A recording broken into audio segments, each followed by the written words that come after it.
มาเบิ่งลิงพี่น้องมาเบิ่งลิงเป็นไล่กันผูกเป็นไล่กัดกันเสียงสนั่นอยู่กลุ่มให้กลุ่มมันบ่ปลากุ้งปลากุ้งทางก็มีนะ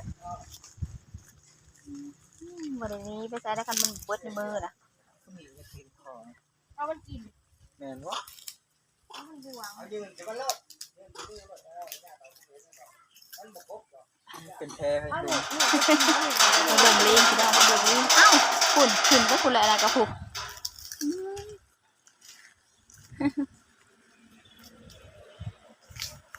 ไม่อยากกินยกจากเป็นแพร่เพื่อนผมตามยังไงมันบ่หาย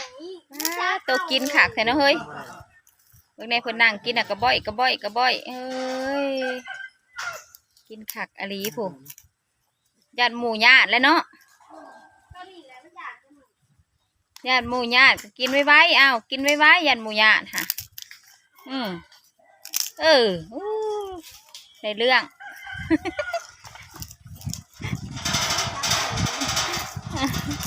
ญาติหมู่ญาตินั่งกินกระบ่อยบุ้งวะจะกินผู้เดียวนะนั่งกินผู้เดียวกินแบบกินที่